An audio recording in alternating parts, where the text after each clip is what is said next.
नमस्कार दर्शकों, मैं विवेक तिवारी हाजिर हूं आपके अपने प्रोग्राम सच जो आप जानना चाहते हैं को लेकर। दर्शकों, खबरों की सच्चाई की पुष्टि किए बिना ही समाज में प्रकाशित करना अथवा किसी के लिए दावे करना समाज पर दुष्प्रभाव डालता है। इसलिए खबरों की प्रामाणिकता और तथ्यों का उल्लेख करते हुए स्वस्थ पत्रकारिता की गरिमा को बनाए रखने की जिम्मेदारी पत्रकारों की है। हम अपनी जिम्मेदारी को निभाते हुए उन दावों की पड़ताल कर रहे हैं जो आम समाज में फैलाए जा रहे हैं, जिनका सत्य या असत्य होना जन समुदाय पर गहरा प्रभाव डालता है। हमारे आज के विशेष प्रोग्राम में हम संत रामपाल जी महाराज से जुड़े एक और दावे की पड़ताल करने वाले हैं।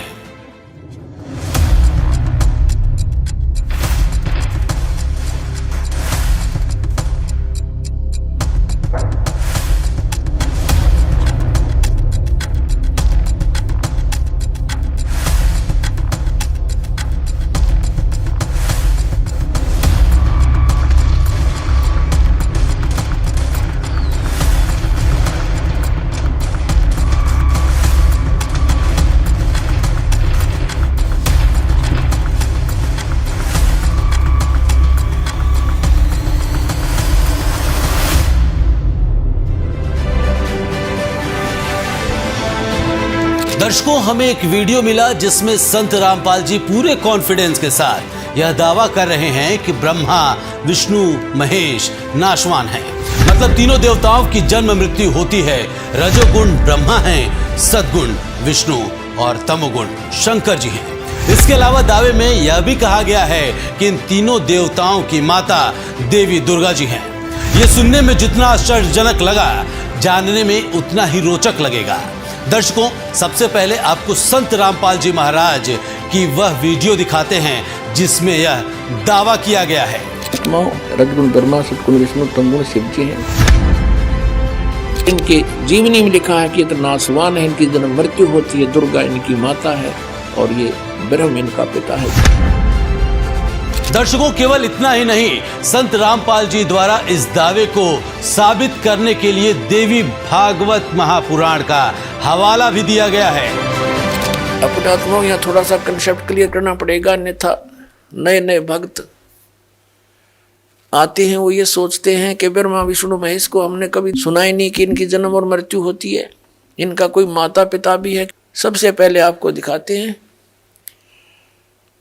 कि ब्रह्मा, विष्णु, महेश नासवान है, इनकी जन्म और मृत्यु होती है।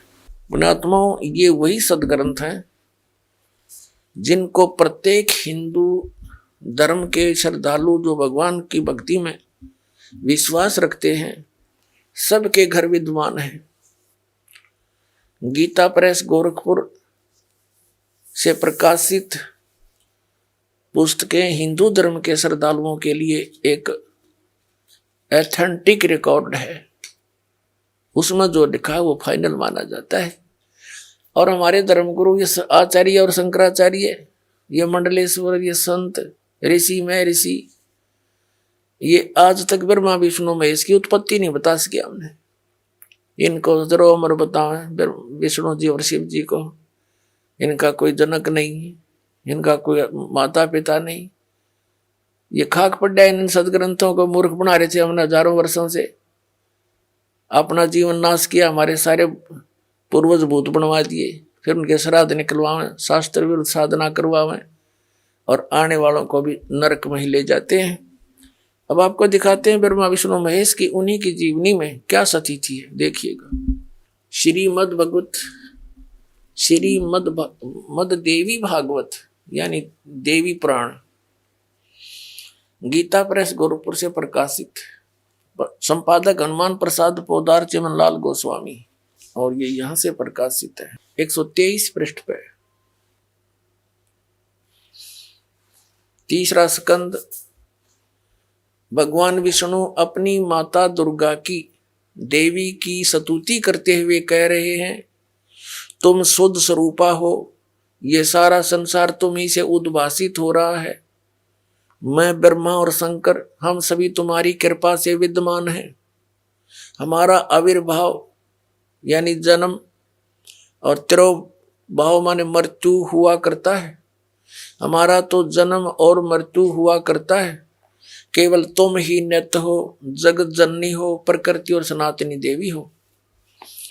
भगवान शंकर बोले, देवी यदि महाभाग विष्णु तुम्ही से प्रकट हुए हैं तो उनके बाद उत्पन्न होने वाले ब्रह्मा भी तुम्हारे बालक हुए। फिर मैं तमोगुणी लीला करने वाला शंकर क्या तुम्हारी संतान नहीं हुआ? अर्थात मुझे भी उत्पन्न करने वाली तुम ही हो। शिवे, संपूर्ण संसार की सृष्टि करने में तुम बड़ी चतुर हो। इस संसार की सृष्टि, स्थिति और संहार में तुम्हारे गुण सदा समर्थ है।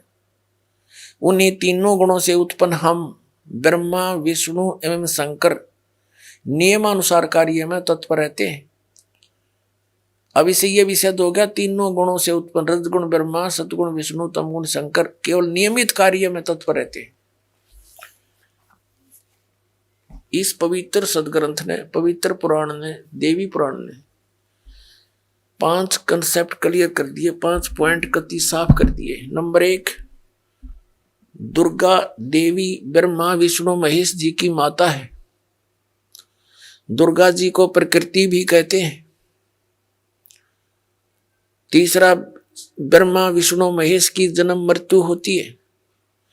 चौथा, ये ब्रह्मा रजगुण सतगुण तमगुण, विष्णु सतगुण और शिव जी तमगुण है। और चौथा ये कर दिया 5वां कि ये केवल नियमित कार्य ही कर सकते हैं, जैसा आपके भाग्य में है वैसा ही दे सकते, उसमें कोई परिवर्तन नहीं कर सकते। इसलिए तत्व ज्ञानहीन प्राणियों ने इतना ही बनाकर हमें विधान बता दिया कि जैसे कर्म करेगा वैसा फल देगा भगवान। अब इन भगवानों का, जिन भगवानों से ये परिचित थे, उनका इतना ही विधान है। दर्शकों, हमने जब इस दावे की पड़ताल शुरू की तो हमें यह दावा बिल्कुल बेबुनियाद लग रहा था। फिर भी हमने इसकी पड़ताल की और जो संत रामपाल जी द्वारा देवी भागवत महापुराण के प्रमाण दिए गए थे उनकी काफी गहनता से जांच की।